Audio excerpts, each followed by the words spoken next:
अस्सलाम वालेकुम व्यूअर्स, आप देख रहे हैं ज़ेब एफएम डिजिटल और मैं हूं आपका मेज़बान अतीक। आज का प्रोग्राम जी हां कैंपस राउंड अप एक इंटरेस्टिंग सी एपिसोड होने जा रही है। जी हां, आज के जो हमारे गेस्ट हैं आपने उनको मोस्ट प्रोबेबली देखा होगा गाते हुए।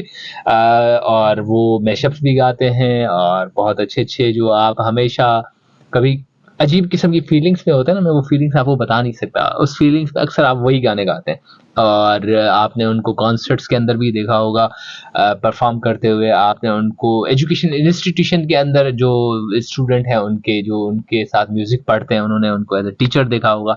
और जो म्यूजिक इंडस्ट्री के लोग हैं उन्होंने उनको एज ए कंपोजर भी देखा होगा। और मैंने ऑलरेडी बोला कि वो परफॉर्म भी करते हैं, बहुत अच्छा परफॉर्म करते हैं। और कुछ जो म्यूजिशियंस हैं वो सॉन्ग राइटिंग के हवाले से भी उनको जानते हैं क्योंकि वो अपने सॉन्ग्स भी तकरीबन खुद ही लिखते हैं। वो भी हम उनसे डिस्कस करेंगे, मगर कुछ म्यूजिशियंस के लिए भी लिखते हैं, वो भी हम उनसे डिस्कस करेंगे। And then again most important चीज़, आप उनकी आवाज़ जी हाँ रेडियो पे भी सुनते हैं, तो उनकी आवाज़ के बहुत सारे मामलात हैं जो हम आज उनके साथ डिस्कस करेंगे। और हम उनसे ये भी डिस्कस करेंगे कि भाई वो आजकल स्टूडेंट खुद नहीं है क्यों, और एक जगह वो स्टूडेंट हैं भी, ये भी उन्होंने हमसे डिस्कस किया था। तो हम वो भी पूछेंगे कि भाई इस तरह के स्टूडेंट बनने का क्या सिस्टम है जिसमें आप जो है ना चीज़ों चीज़ों को सीखते हैं। तो हमारे साथ आज हैं स्टूडियो में मौजूद जी हाँ मोहम्मद मुबश्शिर हसन। अस्सलाम वालेकुम। अस्सलाम वालेकुम सर, हाउ आर यू? अल्हम्दुलिल्लाह अल्हम्दुलिल्लाह, कैसे हो तुम? अल्हम्दुलिल्लाह सर, आपका बहुत शुक्रिया। मैं बिल्कुल अल्हम्दुलिल्लाह बहुत अच्छा हूँ। आपकी आपकी कॉल और आपका जब आपने अप्रोच किया, आपने बताया, तो उसके बाद तो और मुझे जो है ना बड़ा वो था कि मैं कब जो है वो डेट आएगी और आपसे मिलने का जो है ना वो इत्तेफाक दोबारा से होगा। अल्लाह आपको सलामत रखे। ऑब्वियसली हम एक मतलब एक अलग ब्रैकेट में कभी मिले थे जब आप हमारे स्टूडेंट थे, मगर फिर आप जब खुद रेडियो फील्ड करने लगे और अल्हम्दुलिल्लाह अल्लाह ने आपको बहुत इज्जतों से नवाजा है। और मेरी भी बड़ी देरीना ख्वाहिश थी, बीच में आपसे राब्ता हुआ था, मगर आपकी मसरूफियात कभी लाहौर, कभी कहाँ, कभी अली जफर, बहुत सारी चीज़ें वो भी हम डिस्कस करेंगे।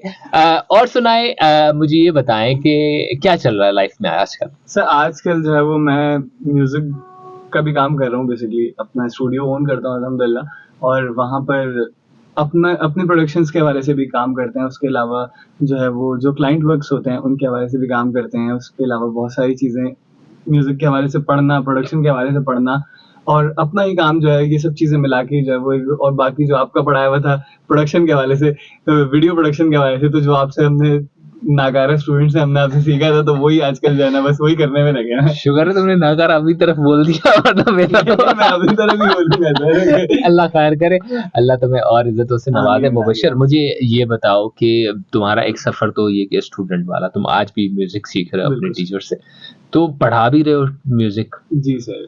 तो पढ़ने और पढ़ाने का डिफरेंस कैसा लगा? सर पढ़ने और पढ़ाने का मुझे लगता है यहाँ पे ना एक छोटा सा डिफरेंस है जो कि मैंने भी अपने टीचर से सुना है। मैं अपनी तरफ से नहीं बता रहा हूँ ये, क्योंकि हमेशा आप टीचर से सीखते हैं और ये छोटी छोटी सी बातें होती हैं जो कि आप अपने टीचर से ही सीखते हैं, और आप बिल्कुल। फिर उसके बाद आपको अपनी रियल लाइफ में इस बात का अंदाजा होता है कि सर आपको कोई चीज आना और कोई चीज आपको पढ़ाना, इन दोनों चीजों के अंदर बड़ा डिफरेंस होता है। कि एक चीज मुझे अगर आती भी है और अगर मुझे पढ़ाने का ढंग नहीं है या मुझे पढ़ाना नहीं आता, तो मैं पढ़ा नहीं सकता किसी को। वही चीज़ जो मुझे बहुत अच्छे तरीके से आती है, मैं खुद करता भी हूँ, वो चीज़ मैं सिखा नहीं सकता किसी को।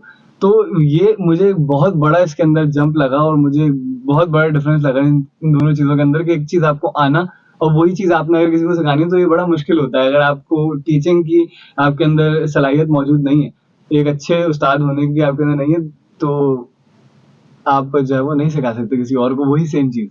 सही। अच्छा, तो अगेन मैं एक चीज़ तुमसे पूछना चाहूँगा कि अब तुम बच्चों को सिखाते हो, मतलब मुझे नहीं पता उन बच्चों की क्या स्टैंडर्ड्स होंगे, क्या होगा? बच्चे तो बहुत छोटे-छोटे होते हैं हमारे पास। बच्चे छोटे-छोटे होते हैं, उनको हमने राइम्स वगैरह ही की प्रैक्टिस करानी होती है। उसके अलावा जो इवेंट्स आ रहे होते हैं, उनके अंदर हम कोई सॉन्ग्स होते हैं या उनकी राइम्स होती हैं या फिर कुछ इस तरह की चीज़ें होती हैं, तो उनकी प्रैक्टिस, उनके पूरे कोयर की प्रैक्टिस करवाना, फिर कोयर को रिकॉर्ड करना, फिर अगर हमने रिकॉर्डेड वहाँ पे उनका प्ले करवाना है, तो वो रिकॉर्ड करना, उस हवाले से एक-एक बच्चे की इंडिविजुअली रिकॉर्डिंग करना, फिर उसका ट्रैक एक पूरा कंप्लीट करना, या फिर कोई हम चीज़ प्रोड्यूस करना चाह रहे हैं, कोई म्यूज़िक वीडियो बच्चों की प्रोड्यूस करना चाह रहे हैं, तो उसके हवाले से चीज़ें बनाना।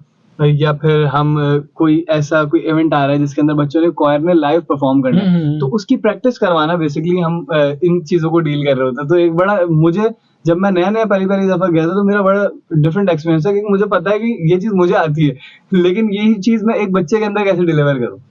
तो एक वहां पे जो है ना मुझे एक बड़ा फर्क दिखा था कि एक वही चीज जो आपको आती है वो एक बच्चे के अंदर आपने ट्रांसफर करनी है।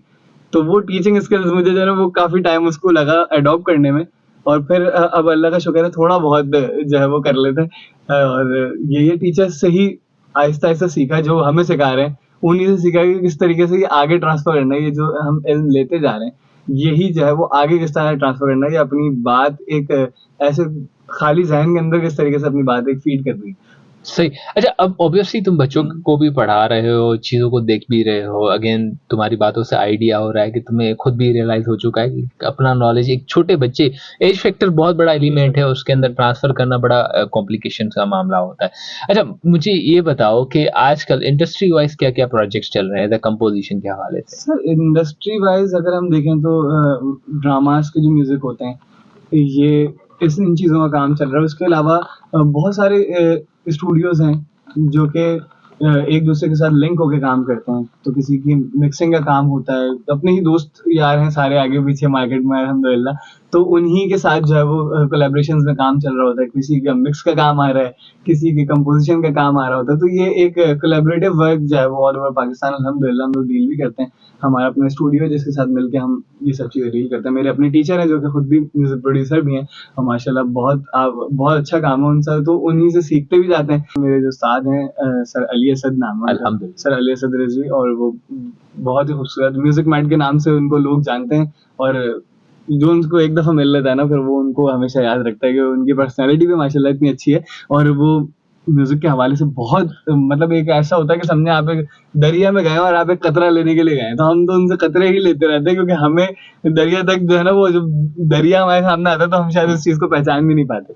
तो ये है कि सर अली सर मेरे जो है वो टीचर हैं जिनसे मैं ये थोड़ा बहुत जो है वो सीखता रहता हूँ, और साथ साथ उसी के ऊपर इम्प्लीमेंट करके जो है वो मेरे यूट्यूब चैनल वगैरह पे जो भी चीजें मैं प्रोड्यूस कर रहा होता हूँ, पर अपने पास परफॉर्म कर रहा होता हूँ, वो एक छोटा झलक होता है हमारे उस्ताद का जो हम सही। और फिर पढ़ा कहाँ रहे हो और अपना स्टूडियो किस टेक से चला रहे हैं? अपना स्टूडियो सर मैं अभी होम स्टूडियो सेटअप भी किया हुआ। उसके अलावा हम अपना जो है वो अलग से स्टूडियो करते हैं जिसका नाम म्यूजिक मैट प्रोडक्शन के नाम से ही हमारा म्यूजिक प्रोडक्शन का भी काम है। उसी के साथ हम वीडियोस भी डील करते हैं, जाके म्यूजिक वीडियोस किसी ने अपनी बनवानी है, वो म्यूजिक वीडियोस कंप्लीट करनी, उसके अंदर इंक्लूडिंग सारी चीजें लाइक मिक्सिंग, मास्टरिंग, उसके अलावा रिकॉर्डिंग और प्रोडक्शन, ये सारी चीजें मिला के, और उसके बाद फिर वीडियो की अगर किसी को रिक्वायरमेंट होती है, किसी क्लाइंट की सारी बात होती है कि हमने वीडियो भी करवानी है, तो फिर हम उस तरफ भी मूव करते हैं।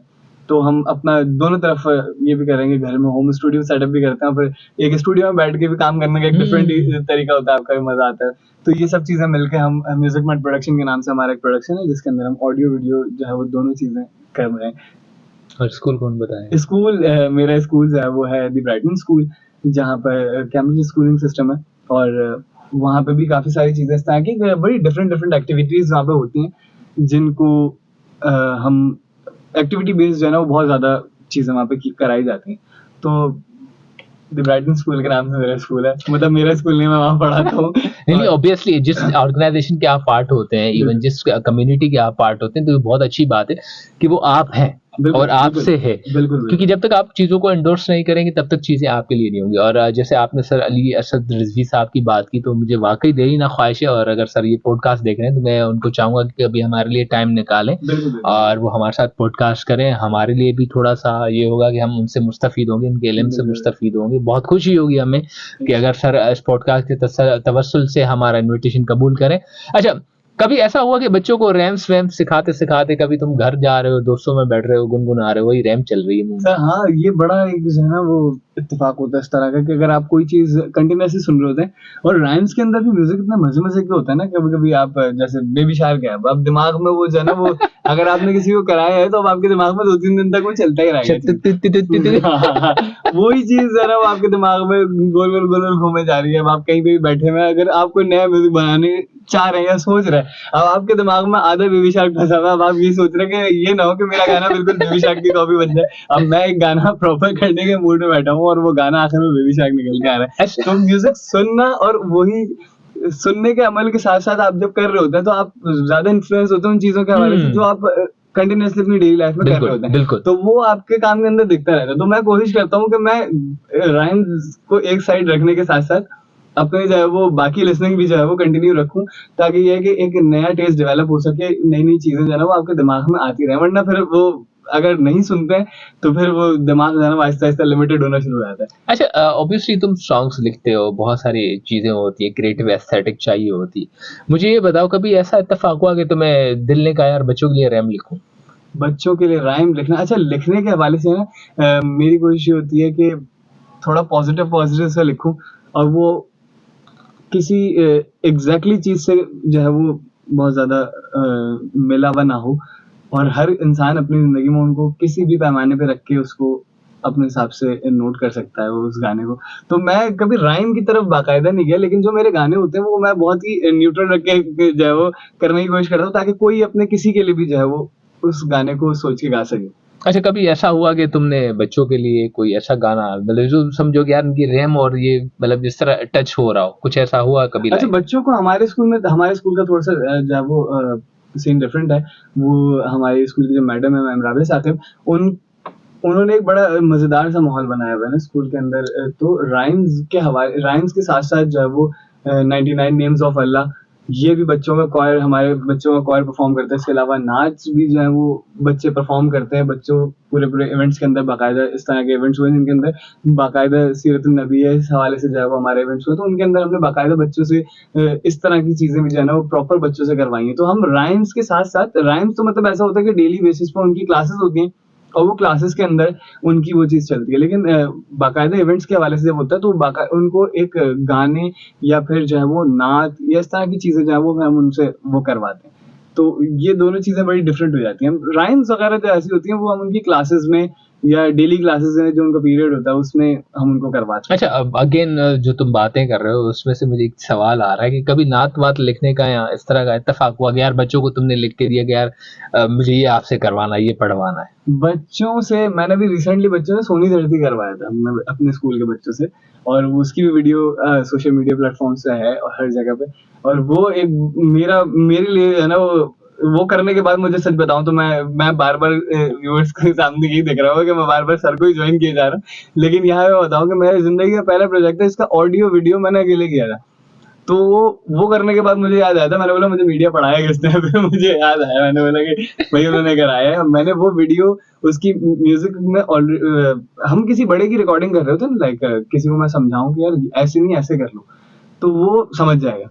अब एक बच्चे को आपने कंडेंसर माइक के सामने खड़ा किया हुआ, जो कि माइक बड़ा सेंसिटिव है और उसमें सांस लेने की आवाज भी जो है वो आ रही है। अब आपने वो कंट्रोल करवा के एक बच्चे से करवाना है, ये एक बड़ा मुझे जो है ना मुश्किल टास्क लगा था। मैंने 6-7 बच्चों को और टीचर्स का ग्रुप मिला के उनसे वो परफॉर्म करवाया था। उसके बाद उसकी वीडियो भी मैंने फिर अकेले शूट की और पूरा आर्ट वगैरह काम करवा के, तो बड़ा जो है ना एक अलग सा मुझे फील जो आ है ना रहा था फील आया। और मुझे ये अंदाजा हुआ कि यार ये किया जा सकता है। मतलब अगर बच्चों की आवाज में आपने चाहिए और बच्चों का कोई प्रोडक्ट बनाना चाह रहे हैं आप, तो वो बन सकता है। और बहुत उसका मार्केट से और एक जो ट्रेंड साथ साथ चलता हुआ आ रहा है उससे बड़ा एक डिफरेंट आपका उसका मामला है। फील बना, उसका मामला जो है बहुत खूबसूरत निकल के आई थी वो चीज। अच्छा, कभी इत्तेफाक ऐसा कि भाई तुमने बच्चों के लिए खुद कोई चीज तैयार की हो, ऐसा कभी हुआ? बच्चों के लिए खुद कोई चीज तैयार की नहीं है, लेकिन इसका जो है वो इरादा है मेरा आगे इन फ्यूचर करने का।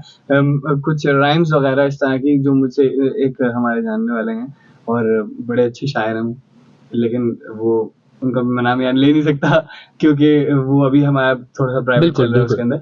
तो उनसे उन्होंने कुछ राइम्स वगैरह इस तरह की लिखी हैं जो कि काफी सारी जो है वो दीन के हवाले से भी बच्चों को कवर करेंगी। लाइक हम Humpty Dumpty set on a wall ये सिखा रहे हैं, बेबी शार्क सुना रहे हैं, ये सब चीजें एक फनी बेसिस पे चलती रहती है। लेकिन उनकी कोशिश ये थी कि हम राइम्स के हवाले से बच्चों के अंदर जो हमारी इस्लाम अपने के हवाले कल्चर की से, चीजें। अपने कल्चर के हवाले से जो बेसिक चीज है, कम से कम वो उन राइम्स के हवाले से हम उनको पास डिलीवर करें, ताकि उनको ये ना लगे कि हम कोई बर्डन सीख रहे हैं या कुछ ऐसा। लेकिन अपनी डेली लाइफ को सुधारने के लिए उनको एक राइम्स के हवाले से एक अच्छा टॉपिक मिल जाएगा। तो वो उस तरह की राइम्स अभी लिख रहे हैं और मेरी कोशिश ये है कि मैं उनको अपनी आवाज में करूँ, उनका म्यूजिक प्रॉपर बनाऊं।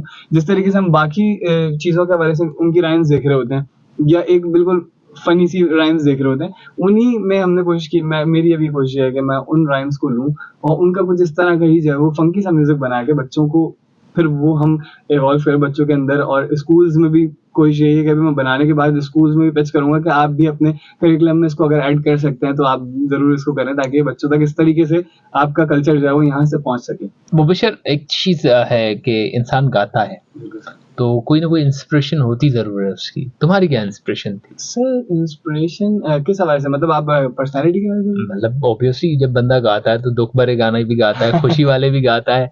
ऐसा क्या हुआ था तुम्हारी जिंदगी में इत्तेफाक कि तुम्हारे मैंने गानों के अंदर जो शुरू कलेक्शन थी ना वो अरिजीत से, और अरिजीत बेचारा वैसे ही मेरी तरह ऐसा पिटा हुआ है, दिल टूटा। इतना टूटा है ना उस बेचारे का, तो कभी कोई प्रोड्यूसर भी आके तोड़ देता है, कभी वो फिल्म का हीरो बोलता है इसको काम नहीं दे रहा है, तब भी टूट जाता है उस बेचारे का।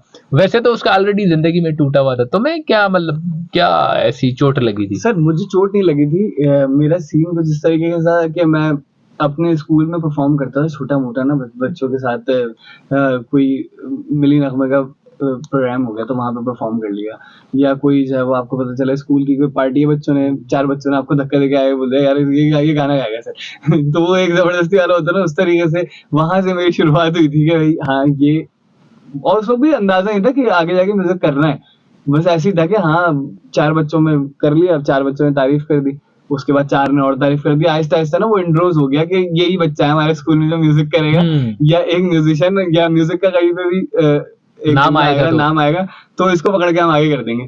तो वहां से शुरू हुआ आहिस्ता आहिस्ता, फिर मैंने पढ़ना उस वक्त म्यूजिक नहीं शुरू किया था, लेकिन मैं परफॉर्म करना शुरू हो गया था पहले, क्योंकि मुझे अल्लाह का शुक्र है उस टाइम पे मुझे डायरेक्टली जो है ना वो स्टेजेस मिल गए थे इस तरीके के जिन पे मैं परफॉर्म कर सकूं।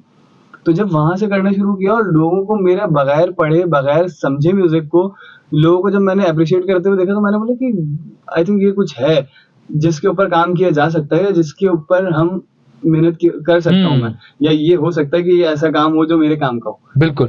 तो ये फिर वहां से जो है ना मैंने फिर इसकी कोशिश करी थी, फिर आहिस्ता आहिस्ता फिर ऐसे लोगों से जुड़ते गए, फिर जाके भी मैं सर अली असद से सर अली असद के साथ जब मैं मेरी मुलाकात हुई थी वो भी बड़ी एक डिफरेंट सी थी। उनकी आवाज में उनसे मिलने से, उनसे मुलाकात से 5 साल पहले मैं उनकी आवाज सुन चुका था, और बाद में जब 5 साल बाद उनसे मुलाकात हुई, थोड़ी बहुत उनसे गुफ्तगू हुई, उनसे थोड़ी सी दोस्ती हुई, और इतना हुआ कि मैं थोड़ा फ्रेंकली शेयर कर सकता हूँ, तो उनके सामने मैंने एक सरगम सुनाई थी।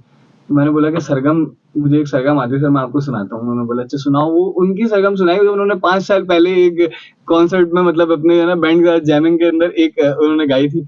तो उन्होंने पूछा मुझसे ये कहाँ सुनी थी? मैंने बोला सर ये एक बैंड था बहुत जबरदस्त, और उनका नाम मैं भूल गया हूँ। उनकी मेरे पास ऑडियो थी, वो ऑडियो भी मेरे पास से डिलीट हो गई है।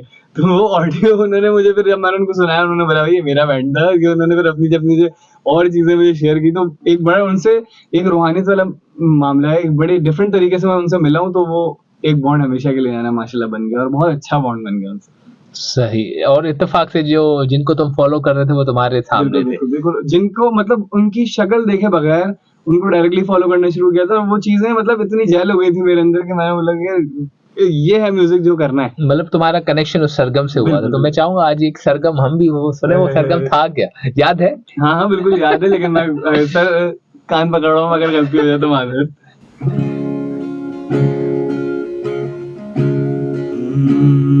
नीले गा गा पा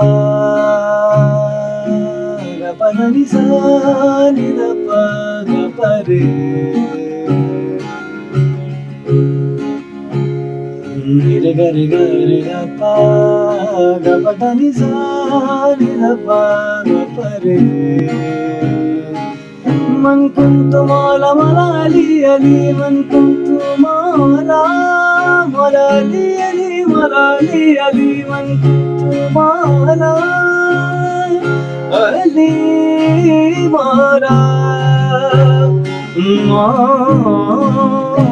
मौला। ये एक छोटा सा कलाम था जो उन्होंने उस वीडियो के अंदर पढ़े थे, उस ऑडियो के अंदर पढ़े थे। नहीं, आपने बहुत बहुत खूब पढ़ा माशाल्लाह। और सर अगर कोई गलती हुई हो सर अली सर, तो मैं दोनों कान पकड़ा हूँ, हमने माजरत। नहीं, मैं तो ये कह ही नहीं सकता इसमें गलती हो सकती है, क्योंकि ये मौला जिनकी शान में तुमने गाया है, जिनकी शान में पढ़ा है, वो तुम्हारे लिए और तुम्हारे इल्म और अमल में इजाफा फरमाए, तुम्हारे आगे की राहें बहुत हम का मतलब बहुत ही वसी हो जाए। अगेन आते हैं इस बात पे कि इस तरह का जो सूफी म्यूजिक है कितना गाने को मिला, और कभी लिखने का इत्तेफाक हुआ? सर मैं मुझे अपनी लाइफ में म्यूजिक के हवाले से, फिर म्यूजिक की तो काफी सारी स्टेजेस रही जहाँ से मुझे पुश होता गया कि हाँ यार ये करना है, ये करना है, ये करना है। और अलग-अलग चीज़ें, कहीं बड़ा स्टेज मिला, कहीं पे जो है वो जब बड़ा स्टेज मिला तो उसकी एक अलग सी मेमोरी आपकी ज़िंदगी में आ गई। आपको एक अच्छा उस्ताद मिला, उसकी एक मेमोरी आपकी अलग से आ गई। अच्छे लोगों के साथ काम करने को मिला तो एक मेमोरी आ गई। इसी तरीके से जब मैं प्रोडक्शन अपने पास भी कर रहा हूँ, अपने पास रिकॉर्डिंग मैं सारी अपनी करता हूँ खुद ही से। अब अल्लाह का शुक्र है, इतनी चीज़ें अल्लाह ताला ने दे दी कि अपने जो एक पहले हाथ बाँध के हम देखते थे ना कि यार ये होगा इतना बड़ा कैसे? सामान है यार, इनके पास इतनी सारी चीज़ें हैं, माइक्स हैं इनके पास रिकॉर्डिंग का स्टूडियो है, मिडी है, कीबोर्ड रखा है, सब चीज़ें। अब अल्लाह का शुक्र है, अल्लाह ताला ने वो सब चीज़ें सामने दे दी। लेकिन हर चीज़ से जब आप मिलते हैं तो उसका जो पहला एक्सपीरियंस होता है ना, वो बड़ा एक डिफरेंट होता है आपका, हमेशा आपकी लाइफ में वो याद रहता है। तो मेरा रिकॉर्डिंग के हवाले से जब मैं पहली दफ़ा किसी के स्टूडियो गया था, तो मैंने हमारा कलाम था, इसका नाम था कलंदरनामा। वो हमने हज़रत लाल शहबाज़ कलंदर के वहाँ पे श्राइन पे जाके शूट किया था उसका। तो रिकॉर्डिंग यहाँ पे जो है वो हमने एक स्टूडियो में करवाई थी। तो वो मुझे आज तक, मेरा पुराना फ़ोन मुझे इत्तेफ़ाक़न अभी मिला, तो उसके अंदर उसकी जो है ना वो रिकॉर्डिंग की क्लिप्स मैंने बनवाई थी। यार मैं पता नहीं दोबारा कब ऐसे माइक के सामने खड़ा हूँ, तो मेरी ना वीडियो बना लो कि यार मैं इस माइक के सामने खड़ा होके मैंने गाया है। सही। आज अल्लाह का शुक्र है हम उसी तरीके की चीज़ों के इर्द-गिर्द बैठे होते हैं। लेकिन इंसान अपनी लाइफ़ में आगे बढ़ रहा होता है कदम ब कदम, लेकिन उसको ना अंदाज़ा नहीं होता कि वो अपनी लाइफ में कितना आगे बढ़ गया। लेकिन अब एकदम आपको अपनी लाइफ में इतना पीछे जाके एक चीज़ आपको मिली, तो आपने बोला यार एक वक़्त ऐसा भी था कि मुझे लगता था कि यही मिल जाए ना तो बस खत्म है, उसके बाद तो मुझे कुछ और चाहिए नहीं। लेकिन आज देखें अल्लाह का शुक्र है वो सारी चीज़ें आपके हासिल है और उस चीज़ से रिलेटेड आपकी एक मेमोरी जुड़ गई। कभी भी माइक देखते हैं ना तो एकदम से ख़्याल आता है, किसी और के स्टूडियो में आके खड़े होते हैं ना, ख़्याल आता है यार हम पहली दफ़ा जब खड़े हुए थे कितना मज़ा आया। और एक बड़ी खूबसूरत चीज़ के साथ वहाँ से शुरुआत हुई थी, कलंदरनामा, और वो एक बड़ा खूबसूरत कलाम है जो कि अच्छा, मुझे एक लिखा था। चीज़ बताओ, कलंदरनामा लिखा किसने और कंपोज़ किसने किया था उसको? नाम सलमान नाम के एक हमारे दोस्त हैं, उन्होंने मतलब वो लिखते बहुत सारे ज़्यादा नहीं है किसी चीज़ के, मतलब बहुत नोन पोएट नहीं है और बहुत ज़्यादा किसी के लिए लिखते नहीं है। उन्होंने एक कलाम लिखा हुआ था और उन्होंने बोला कि मैं उनके पास उस स्टूडियो में मिलने गया था किसी और से। तो हम वहाँ बैठा हुआ, मैं दूसरा गाना गा रहा था, बेख्याली में ही वो गाना गा रहा था मैं बैठा हुआ। तो उन्होंने बोला कि यार ये मैंने कलाम लिखा है, तुम ज़रा सुनाओ उसको। कंपोज़ भी हमने कुछ ही नहीं करना था, मैं गिटार लेके बैठा हुआ था, यूँ बजा रहा था। मैंने बोला यार क्या बजाऊँ? तो उन्होंने बताया, तो मैं ज़रा सा सुनाता हूँ, उसका भी मुझे नहीं, ज़रा सा नहीं, मुझे कलंदरनामा बहुत अच्छे से दिल से सुनना है। तो इसका एक शेर मैं आपको सुनाता हूँ। लो तुमको सुनाता हूँ मैं फरमान कलंदर, सेवन में जो तहरीर है दीवान कलंदर। लो तुमको सुनाता हूँ मैं फरमान कलंदर, सेवन में जो तहरीर है दीवान कलंदर। शहबाज की नगरी से बड़ा फैज़ है पाया, शहबाज की नगरी से बड़ा फैज़ है पाया। हासिल हुआ आसिफ को भी फैज़ान कलंदर।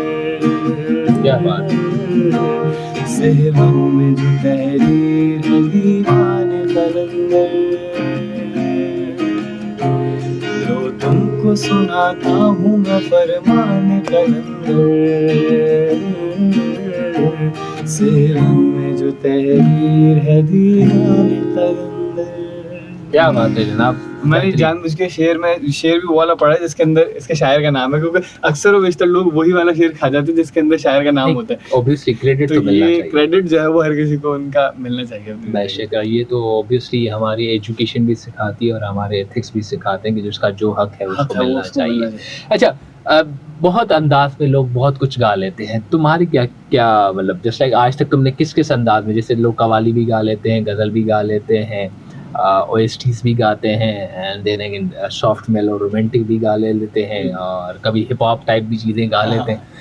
मतलब अपना अपना एक फ्लेवर होता है। तुम कहाँ पर अपने आप को ऑब्जर्व कर चुके? जैसे अभी हमने तुम्हारे साथ जो बात की वो तकरीबन सूफी, ये भी सूफी कलाम ही था, ठीक है। इसके अलावा क्या सर, इसके अलावा जो मेरा अपना, जो मुझे लगता है जो सबसे पसंदीदा मेरा, वो कोशिश करता हूँ मैं कि मैं सेमी क्लासिकल को गाने की कोशिश करूँ, क्योंकि मुझे वो एक उसके अंदर ना, उस जॉनर के अंदर मुझे लगता है कि ठहराव है थोड़ा, और ठहराव वाले गाने जो है ना वो आप अक्सर बेचता जब लाइव परफॉर्म करने के लिए आते हैं, लोगों की परफॉर्मेंस के लिए लोगों की फरमाइश जो है वो बिल्कुल डिफरेंट होती है। लेकिन अपना पर्सनली अगर मुझसे पूछा जाए, कोई आज आपने पहली बार पूछा है और वैसे बहुत कम लोग पूछते हैं, लोग तो अपना बताते हैं कि यार ये गाया तो मुझे जो है वो सॉफ्ट मेलो और सेमी क्लासिकल टाइप के इस तरह के जो ऐसे होते हैं ना जिनके अंदर कोई वजह हो गाने की, कोई रीजन हो, कुछ बता रहे हो आप गाने के अंदर, कोई आपकी कोई बात डिलीवर हो रही हो। वजह तुम हो नहीं तुम नहीं चलो कोई मसला नहीं, वजह तुम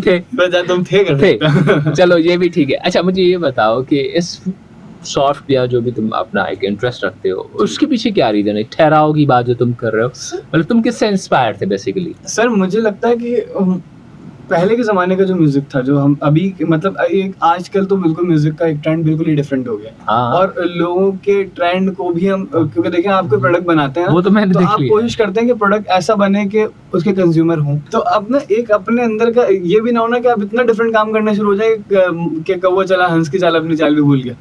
तो ये एक बड़ी ज़रूरी चीज़ है जो कि हमें अपने साथ बांध के रखनी चाहिए कि आप ऑडियंस के लिए काम करें, लेकिन अपनी एक आर्टिस्ट की रूह के लिए भी जो है ना वो आप अपनी उसको भी चलाते रहें, ताकि आपके अंदर का जो है ना वो अपना आप जो होता है, वरना आप किसी को कॉपी करते रह जाएंगे। यार एक्चुअली व्हाट आई फेल्ट कि ओरिजिनलिटी तबाह हो चुकी है। मतलब मैं अभी ये दो रेफरेंस दे रहा हूँ, मैं इसलिए दे रहा हूँ कि भाई मैंने एक गाना देखा, उस पे एक मतलब कराची के लोंडे बाइक पे घुमा रहे हैं, भाई चलो भाई ठीक है समझ में आ गया यार, किसी भी वजह से एक ट्रेंड में आ गया, मतलब लोगों का टेस्ट भी अजीब सा होता जा रहा है। एंड देन अगेन उसके बाद भाई चिंची रक्षा के ऊपर भी गाना आ गया, मैंने कहा यार क्या हो क्या रहा है हमारे लोगों का, मतलब हमारी ओरिजिनलिटी खत्म हो रही है, हमारी तहजीब व तमद्दुन की बात हम करें, हमारी लिरिक्स की बात करें, सब कुछ मिटता जा रहा है। बिल्कुल ये सोच बड़ी मतलब फुकदान हो रहा है सोच का कि यार तबाहकुन होती जा रही है ये चीज ना।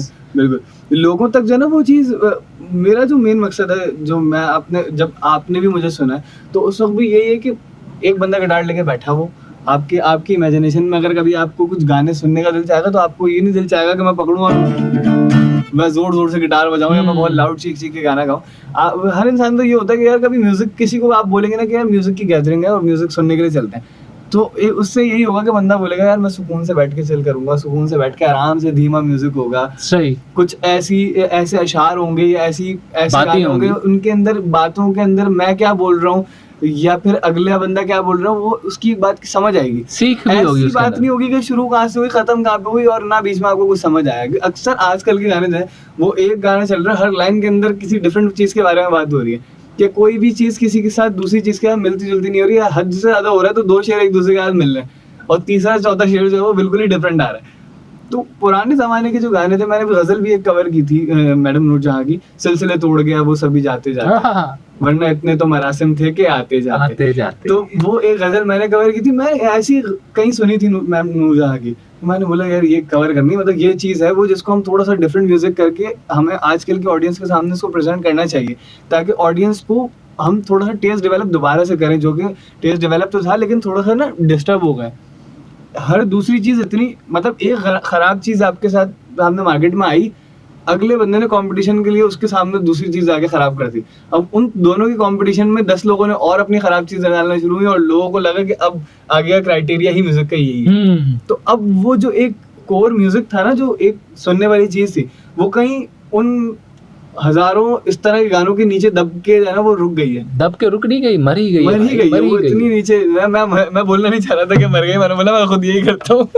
नहीं हकीकत की बात है, बिल्कुल बिल्कुल, लेकिन बात ये बहुत वो है कि हम इन चीजों से जाने जाते थे, हमारे म्यूजिक को लोग पूरी दुनिया में सुनते थे, अब हमने अपनी एक मेन कोर चीज को जो है ना वो इस तरह से डिस्टर्ब कर दिया और खराब कर दिया, तो ये एक बड़ी बहुत सारे ऐसे अल्फाज थे जिनके लिए कहा जाता था कि भाई ये गाना गाएगा, इससे तलफ्फुज़ से पता चल जाएगा कि इसने कितना रियाज किया है, कितना इसकी प्रैक्टिस है या नहीं। आजकल लोग क्या कहते हैं, उसके मतलब अगर वो कोई बड़ा भारी वर्ड उसके अंदर आ जाता है जिसको गाने के दौरान उसको उठाना बड़ा इशू हो जाता है, तो लोग उसकी रिप्लेसमेंट में एक नया वर्ड लेके आते हैं जिसका ना सर होता है ना पाँव होता है। अच्छा मुझे एक चीज़ बताओ, तुम्हारा एवरग्रीन, अगर मैं तुम्हें कहूँ जिस तरह तुम्हारा टेस्ट है, जो मुझे भी समझ में आ रहा है कि काफ़ी मतलब ये कहेंगे कि कहते हैं ना कि खुशबू की महक जो है ना वो उसी बंदे को ज़्यादा आएगी जिसके नाक दिमाग दोनों साफ हों। तो मैं ये चाहूँगा कि तुम मुझे ये बताओ तुम्हारा एवरग्रीन लिरिक्स वाइज बोल रहा हूँ, सॉन्ग कौन सा पसंद है एवर? मैं कहूँगा यार तुम्हें मतलब ये गाना मैं अभी रिसेंटली जो मैंने अभी ये इस तरह के तो बहुत सारे गाने, क्योंकि मैं मेरी लिसनिंग इसी तरह के गानों की रहती है, या मेरी कोशिश यही रहती है कि मैं मतलब उसमें टॉप ऑफ 3 कौन से हाँ हैं? उसके अंदर अभी जो आजकल जो चल रहा है वो यही था कि सिलसिले तोड़ गए वो सभी जाते जाते, ये हो गया। इसके अलावा एक बड़ी खूबसूरत गजल है, अगर आप इजाजत दें तो मैं आपको सुनाऊंगा भी, नीयत शौक भर न जाए कहीं। हाँ हाँ एक बहुत ही खूबसूरत गजल है, मतलब इसके हर शेर के अंदर बात होती है घूम के आती वही है, अच्छा बात घूमती है आती वही है, इतनी खूबसूरत। और बात जिस पे आके रुकती है वो यही है कि नीयत शौक भर न जाएगी। अब वो इतनी डिफरेंट जगहों से शायर ने उसको घुमा के वापस लाके नीयत शौक भर न जाए कहीं से लाके जो जोड़ा है, उसका ट्रांजैक्शन मतलब आजकल वैसे लोगों का जी भर जाता है, बात है सीधी सी। तो बिल्कुल। मैं चाहूंगा कि तुम हमें 2-3 जो है ना उसके मिसरे सुनाओ। हम मिसरे में देखना चाह रहे हैं कि वाकई नीयत हाँ। शौक भर तो नहीं रही। मैं इसके 2 शेर सुनाऊंगा आपको, और आप वो बेसिकली मैं सुनने वालों को ये दिखाना चाह रहा हूँ कि वो ट्रांजैक्शन घूम के जो हम लिरिक्स की बात कर रहे हैं बिल्कुल। वो हम क्यों कर रहे हैं, तो वो इसके अंदर कोई गलती बताई हो तो बिल्कुल आप सबसे पहले ही माजरत खाऊंगा। नीयत शौक भर न जाए कहीं, नीयत शौक भर न जाए कहीं, तू भी दिल से उतर न जाए कहीं। क्या बात है। नियत शौक भर न जाए कहीं, आज देखा है तुझको देर के बाद, आज देखा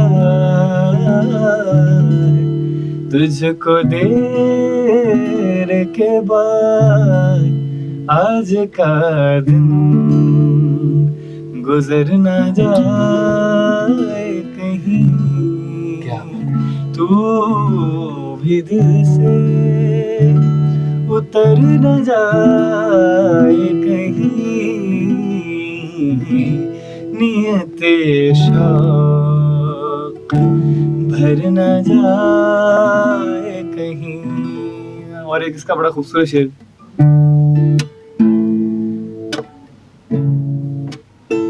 ना मिला कर उदास लोगों से,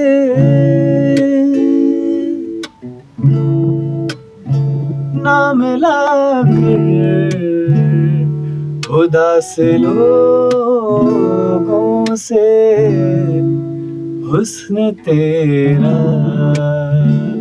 बिखर न जाए क्या बात है। कहीं, तू भी दिल से उतर न जाए कहीं,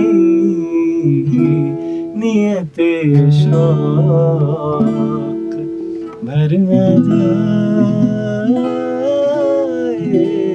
कहीं। मतलब शौक और ज़ौक दोनों साथ साथ चल रहे हैं। ना मिलाकर उदास लोगों से, हुस्न तेरा बिखर न जाए कहीं, तू भी दिल से उतर न जाए कहीं, नियत शौक भर न जाए कहीं। हाय हाय हाय। मतलब ऐसा अक्सर होता है, ऐसा बिल्कुल। अक्सर होता है। और- आजकल के दौर में तो ज्यादा ही है कुछ। बिल्कुल, लेकिन आजकल के दौर में यही सब हो रहा है, लेकिन लोग ये सुन नहीं रहे, लोगों अच्छा, को इस बारे समझ में नहीं आ रहा। मसला पता है क्या है, कभी भी आप हकीकत और शीशा आईना किसी को हाय, दिखाते हो ना, हाय, तो ये बात मामला हो आपने- जाता है बहुत खराब। तो बिल्कुल, ये बात आपने कर दी। हाँ। 100% सही। लोग जो है वो हकीकत से ही नजरें चुरा रहे हैं इसीलिए। अच्छा, अब दूसरी चीज़ ये जो तहजीब और महज़िब माशरे की बात करते थे, जब हम कहते थे कि भाई वेस्ट हमें फॉलो करना चाहता है और करता है। अब अगर आप जब देखें आज की दुनिया में, तो हमारे जो लोग हैं वो वेस्ट को पता नहीं क्यों बहुत बुरी तरह से फॉलो कर रहे हैं, और वहाँ का कल्चर आप देखें तो उन लोगों में ठहराव आ गया। उन लोगों में ठहराव आ गया सर, उन लोगों में ठहराव आ गया। और सिर्फ म्यूजिक के हवाले से नहीं, आप हम हर daily फील्ड life में, किसी फील्ड भी में। हवाले से बात कर लें, उनकी लाइफ में ठहराव आ गया, जी। और उनके वही ठहराव जो हमारे अंदर था वो बिल्कुल समझे कि ऐसा हो गया, रिवर्स हो गया, रिवर्स पूरा। हो गया, रिवर्स हो कट गया। पेस्ट कर दिया दोनों ने एक दूसरे के अंदर। हमारे यहाँ माशरे में आजकल वेस्ट को फॉलो करना मतलब ऐसा लगता है कि यही तो लाइफ का क्राइटेरिया है, अगर आप ये नहीं करेंगे तो शायद आपको जीने का हक ही नहीं है। कुछ इस तरह का जो है ना वो माहौल इस तरह का, आपके इर्द गिर्द भी सब इसी तरह का सब चीजें हो गई हैं कि अगर आप नहीं करते हैं वो, तो आप ऐसे आप लोग आपको सोसाइटी के बाहर का समझते हैं फिर कि आप इस सोसाइटी के हैं ही नहीं, या फिर वो नहीं होता कि एलियन बिल्कुल एलियन वाला जादू। कहाँ से आए हो? बिल्कुल जादू, जादू आपको वाला। जादू जो है ना वो समझा जाता है। अच्छा, मुझे एक चीज़ बताओ, मतलब मैं जब तुमसे मेरी अच्छी एक मुलाकात का सिलसिला हुआ करता था, ऑब्वियसली इंसान है, आप भी मसरूफ़ थे, मैं भी मसरूफ़ था, आपकी भी जॉब, सारी चीज़ें, हर एक चीज़। तो मैं अक्सर देखता था कि तुम अरिजीत के गाने सबसे ज़्यादा गाया करते थे, बिल्कुल। ठीक है? और मुझे ये बताओ, कभी इत्तेफ़ाक हुआ कि उसी टच और उसी टाइप का गाना लिखने का अपना? बिल्कुल। अरिजीत के हवाले से अगर मैं बात करूँ तो ये भी मेरे टीचर ने मुझे समझाया बेसिकली कि मैं गाता तो हूँ, उन्होंने मुझे बोला कि अगर तुम इस तरीके से करोगे ना और इस तरीके से गाने की कोशिश करोगे या परफॉर्म करते हुए ये चीज़ों का ख्याल रखोगे, तो तुम्हारी आवाज़ और ज़्यादा खूबसूरत नज़र आएगी। या रिकॉर्डिंग के हवाले से जब तुम माइक के सामने खड़े होगे, तो पहले तो हमें पता ही नहीं होता था, माइक खड़ा हुआ और हम खड़े होके भाई बिल्कुल माइक के साथ मुँह चिपका के चीख-चीख के गा दिया। वो ब्लास्ट आ रही है, आवाज़ फटी हुई आवाज़ आ रही है, सब कुछ आ रहा है, वो हमें तो पता ही नहीं था उन चीज़ों के बारे में। तो जब टीचर ने गाइड करना शुरू किया तो काफ़ी सारी चीज़ें ऐसी बताई उन्होंने कि ये चीज़ देखो, ये चीज़ सीख लोगे ना, ये चीज़ करोगे, तो इसका इम्पैक्ट यहाँ पे दिखेगा। सही। हमने बोला कि अब ये इस चीज़ की प्रैक्टिस कहाँ से देख के करना? उन्होंने मुझे सारे गाने उठा के दे दिया अरिजीत के। उन्होंने बोला भाई ये सुनो, और सुनते हुए जब तुम सिंगर को इमेजिन करोगे ना, तो आपको पता चलेगा वो किस तरीके से गा रहा है। तो आपने अभी एक चीज़ नोट करी होगी, मैं मुस्कुरा के गाता हूँ। तो मुस्कुरा के गाने से जो है ना वो आपका और खिला हुआ, मेरे हवाले से, मैं अपने हवाले से वोकल के हवाले से बात करूँ तो मेरा और खिला हुआ आता है। तो वो जब मैंने उस तरह से गाना शुरू किया, फिर मैंने अपने 1-2 गाने लिखे। मेरा पहला गाना डिफरेंट है सबसे। उसके बाद से मैंने सारी चीज़ों को इन्हीं को फॉलो किया। लोगों को मतलब वो ये एक नया वे ऑफ सिंगिंग है जो कि मैं अप्लाई कर सकता हूँ अपने ऊपर, और पुराना वाला भी एक है, लोगों को वो भी पसंद आया। उसके बाद से अब की भी चीज़ें जो है बड़ी पसंद आई। लेकिन मुझे अपनी गायकी के अंदर ये बड़ा फ़र्क नज़र आया। मैंने बोला कि ये चीज़ है, ये मतलब छोटी-छोटी चीज़ है। अरिजीत अपना दुःख दर्द दिखाता है और तुम छुपाते हो। उसके अंदर पता है क्या है? उसकी एक बात है, वो जितनी भी सैड बात कहेगा ना, वो इतने लाइवली अंदाज से करेगा, इतनी सैड बात, और लाइवली अंदाज से जब सैड बात की जाए ना, तो वो ज़्यादा दिमाग पे लगती है। बंदा बोलता है कि यार इस बंदे को इतने दुःख है, उसके बावजूद भी हँस के बोल रहा है। वो मजनू वाले लेवल पे चला जाता है मुझे लगता है। मजनू वाले लेवल तक कहानी जो है ना वहाँ तक चली जाती है, तो फिर लोगों को ज़्यादा, लोग उससे रिलेटेबल हो जाते हैं, बोलते हैं कि यार ये है हमारा मसीहा। अच्छा, तो तुम आज ये बताओ कि तुमने उस मसीहा को देखते हुए क्या लिखा, और वो हमें सुनाओ जो तुमने उस मसीहा को देखते हुए लिखा था। मैं ज़रूर सुनाता तुम हमारे मसीहा बन जाओ, पाकिस्तानी अरिजीत।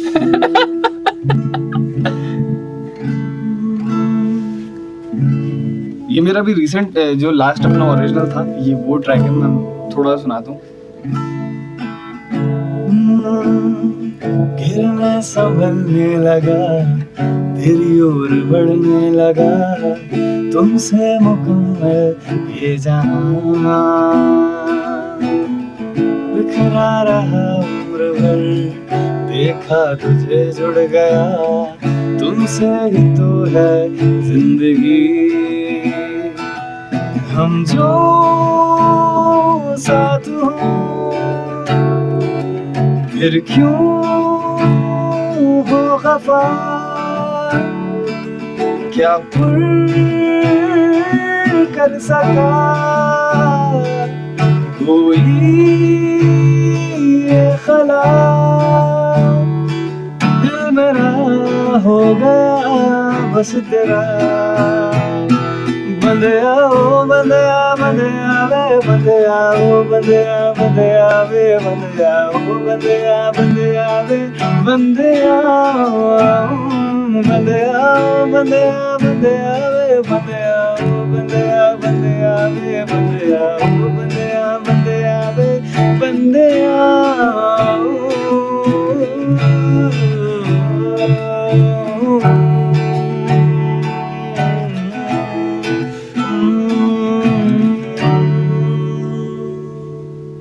ये गाना है मेरा ओ बंदिया के नाम से, और ये मिलता जुलता है। हाँ, इसकी कोशिश मैं नहीं की थी, मैं पता नहीं बोलूं नहीं बोलूं, नहीं, मुझे फील हो गया। हमने इसको सोच के बनाया था कि चन्ना मेरे बनाना। हाँ, वही फील हो रहा था। और ये काफी, मतलब मैं तो सोच रहा था, मेरा बाकायदा इस चीज को मैं इतना फॉलो करता हूँ अरिजीत सिंह को, कि मैं बोलता हूँ कि भाई मैं मुंह से बोलूंगा कि ये मैंने गाना वहीं से, मेरी इंस्पिरेशन ये वही चीज़ थी जो मैंने वहाँ से सुनी है। और ये इसका म्यूजिक प्रोड्यूस किया सर अली असद ने, बहुत ही खूबसूरत हसीन म्यूजिक, मतलब मुझे आज तक का अपना सबसे मजे का गाना वही लगता है।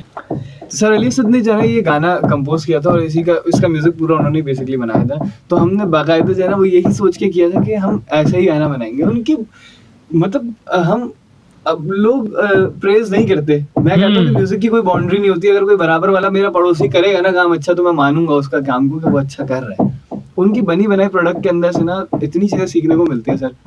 अब वो वोकल रिकॉर्डिंग के हवाले से बात हो, मिक्सिंग के हवाले से बात हो, प्रोडक्शन के हवाले से बात हो, वो मतलब अगर हम उसको सुन के आपको आधे से ज्यादा गाना समझ आ जाएगा कि यार मैं क्या बनाऊं नया। अगर वो नया बनाने का दिल चाह रहा है आपको, आपने वो सुना और आप एक नई चीज को बना सकते हैं।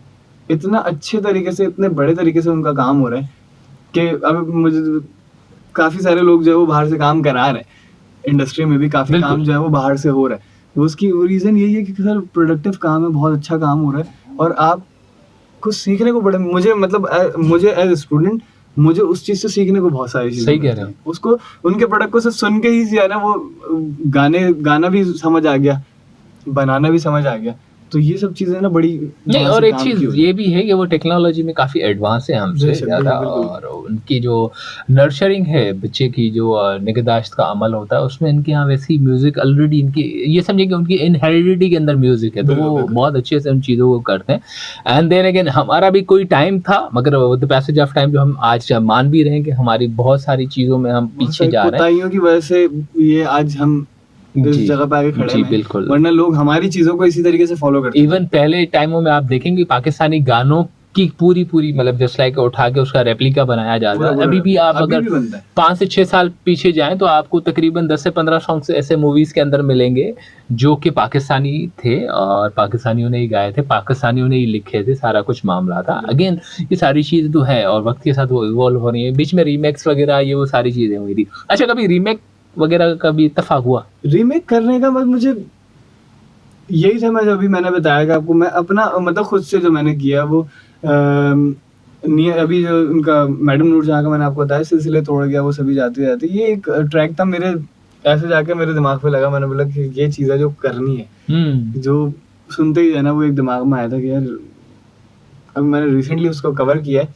उसकी वीडियो के लिए मैं बेसिकली लाहौर गया था जब आपसे बात हुई थी मेरी, तो वो बड़ी मजे की चीज़ थी जो कि मुझे लगा कि यार ये चीज़ है जो लोगों की समाज से दूर हुई हुई है और उसको हम दोबारा लेकर आ सकते हैं।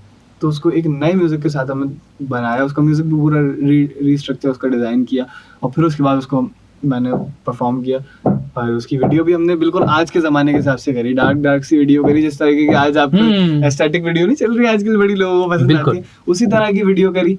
और म्यूजिक भी आज के ज़माने का किया, लेकिन कोशिश ये थी कि लिरिक्स हम वो वाले लेकर आए और हो सकता है कहीं पे कंट्रीब्यूशन में हमारा नाम तो आ जाएगा कि हाँ हमने अपनी तरफ से कोशिश कर ली थी। नहीं बिल्कुल मजा करने की। अच्छा, इत्तेफाक हुआ ओएसटीज या ड्रामास वगैरह के लिए गाना? जी सर, एक अभी मैंने एक ओएसटी रिसेंटली जो है वो जुगनू ड्रामा सीरियल था एक टेलीविजन का, और वहाँ के लिए हमने एक करा था, उसकी भी अलग ही स्टोरी थी। उसका भी सीन ये था कि वो हमारे पास बनने के लिए आया था और उसके रेफरेंस वोकल मैंने कर दिए थे। सर अली सद ने उसका म्यूजिक किया था। उन्होंने बोला कि यार पंजाबी अल्फाज हैं इसके अंदर और तुम जो है ना वो सही गा लेते हो पंजाबी, मतलब सही से वो कर दो, पढ़ लेते हो, प्रोनाउंस कर लेते हो, प्रोनाउंस सही कर लोगे तो तुम एक काम करो, तुम कर लो इसके रेफरेंस वोकल कर लो। और मैं जो है ना वो आगे फीमेल वोकल के ऊपर बना हुआ था पूरा गाना सर वो, तो वो रिकॉर्ड किया मैंने और उन्होंने वो ट्रांसफर कर दिया आगे। तो आगे उन्होंने बोला कि किसने गाया है, उन्होंने बताया कि भाई ये है लड़का ये स्टूडियो का हमारे जानने वाला है। तो उन्होंने वहाँ से लिंक्स वगैरह शेयर किए कि भाई ये बंदा है इस तरीके के, मेरे सोशल मीडिया वगैरह के। वहाँ से उन्होंने बोला कि यार एक काम करें, गाने इससे करवा लें आप। तो उन्होंने बोला भाई पूरी शायरी जो है वो फीमेल वोकल्स के ऊपर है और उसके ऊपर डिज़ाइन हुई है। उन्होंने बोला बस जा लड़की का आ रहा है लड़का करते हैं और सारा डिफरेंट करके इसी बंदे की आवाज़ में करवाएं। तो फिर वो आहिस्ता आहिस्ता होते होते डुएट हुआ और बड़ी एक अच्छी सिंगर है निम्रा रफ़ीक, जिनके साथ ये डुएट मेरा कंप्लीट हुआ। बहुत ही खूबसूरत गाना है वो भी, मेरा बड़ा। 2 अशार अगर हो जाए हम भी सुने तो सही।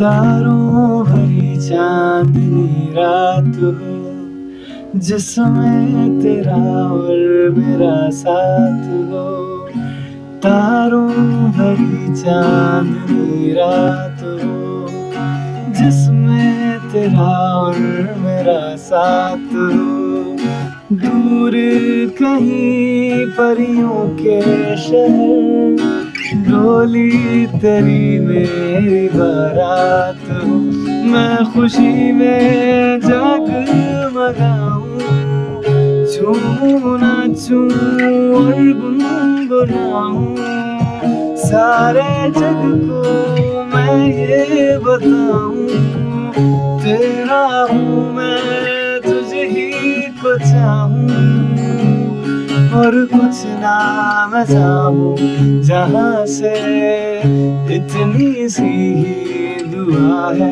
खुदा से, कि मैं नहीं जीना तेरे बिन, रंदी तारे गहने छेती मेली करा दे और रब्बा, कि मैं नहीं जीना तेरे बिन, रंदी तारे गहने छेती मेली करा दे और रब्बा।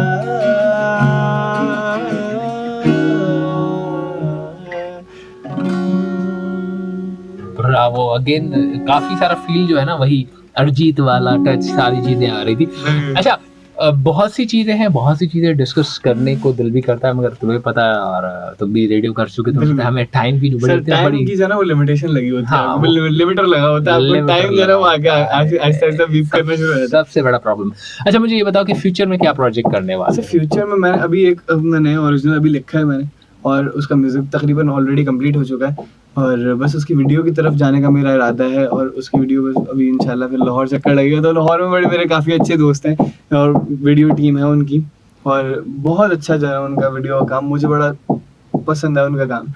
तो उन्होंने भी लास्ट वीडियो भी करी थी, तो एक बड़ी कलरफुल सी और मजेदार सी वीडियो है। हमारा प्लान है कि हम इंशाल्लाह उनके साथ करेंगे। दोस्त है बड़े अच्छे, मैं नाम जरूर लूंगा उनका, वकास है, फैजान है और हसन भाई, ये लोग हैं, बहुत अच्छा काम इनका है, और उन्होंने वीडियो मेरी लास्ट टाइम भी करी थी। बड़े अच्छे दोस्त भी हैं, कराची आए थे, यहाँ पे भी इन्होंने एक वीडियो करी, तो मेरा प्लान है कि मैं करवाऊंगा वीडियो, और फिर जरूर इंशाल्लाह एक नया ओरिजिनल, एक बड़ा ही मजेदार और बड़ा डिफरेंट किस्म का जो है ना वो इंशाल्लाह ये हमारा गाना है, जो कि जरूर अब कुछ टाइम बाद जून जुलाई में ही इंशाल्लाह ऑन एयर हो जाएगा। अच्छा, इत्तेफाक से अगर मैं ये कहूँ कि भाई तुम्हारे 3 फेवरेट इंडियन सिंगर्स कौन से हैं जिनको तुम कहो कि यार वाकई these were the like role model in your life?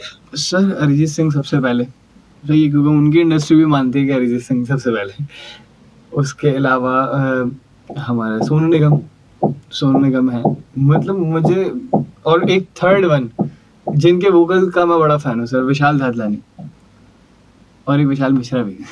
ये 4 लोग हैं जो कि जिनकी बाकायदा गायकी को देख के जाना वो मेरा दिल खुश हो जाता है। अच्छा, पाकिस्तान में अगर तुम्हें मौका मिले? पाकिस्तान में के हवाले से अगर बात करें हम, तो पाकिस्तान के हवाले से अगर बात करें तो पाकिस्तान में मेरे फेवरेट जो है वो अहमद जाजिर है, और उसके अलावा उस्ताद शफ़क़त अमानत अली।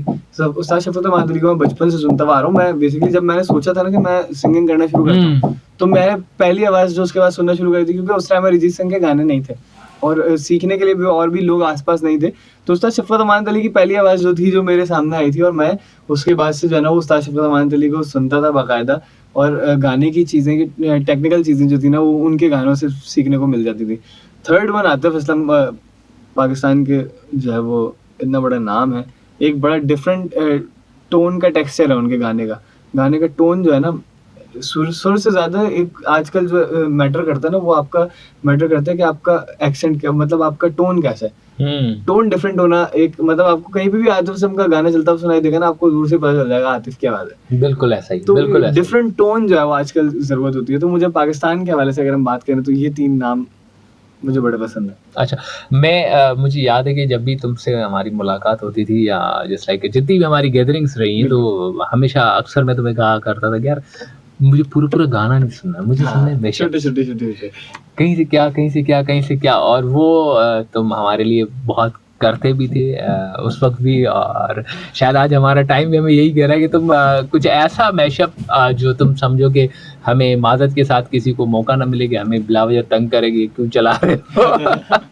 समझ रहे हो ना? तो शो का एंड हो रहा है, एंड डेफिनेटली हम चाहेंगे कि भाई आपके साथ और भी शोज किए जाए, मगर again this is going to be for your lovely listeners.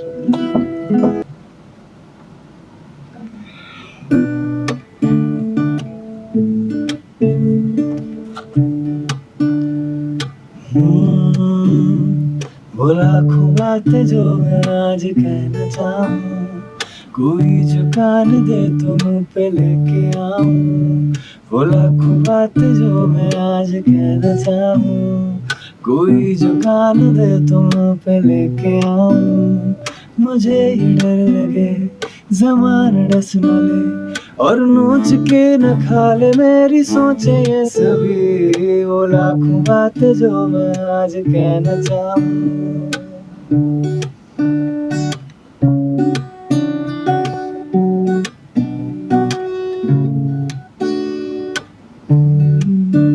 मेरी उड़ान में कब भरूंगा, बहुत मरा हूँ मैं कब जीऊंगा। कहाँ जाऊँ मैं, किसे बताऊँ मैं, जो जख्म है ये मुंह पे दिल पे आ गए सभी। वो लाखों बातें जो मैं आज कहना चाहूँ, कोई जो कान दे तो मुंह पे लेके आऊं। और एक ही गाना मेरा।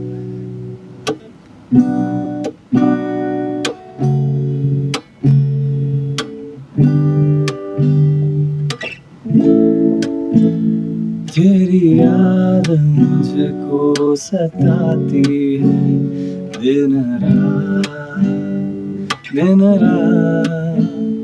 फिर मुझको यूं रुलाती है दिन रात, दिन रात।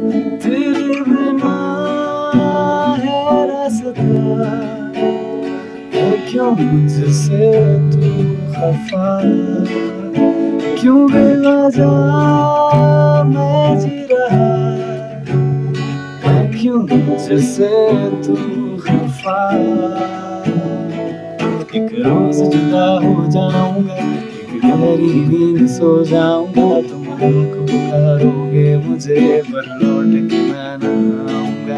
इस रोज ये रिश्ता छूटेगा, फिर हमसे कोई न रूठेगा।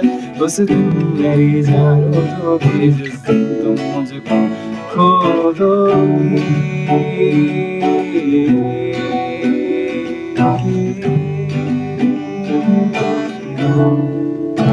तेरे बिना है रास्ता, है क्यों मुझसे तू खफा, क्यों बेवजह मैं जी रहा, है क्यों मुझसे तू खफा।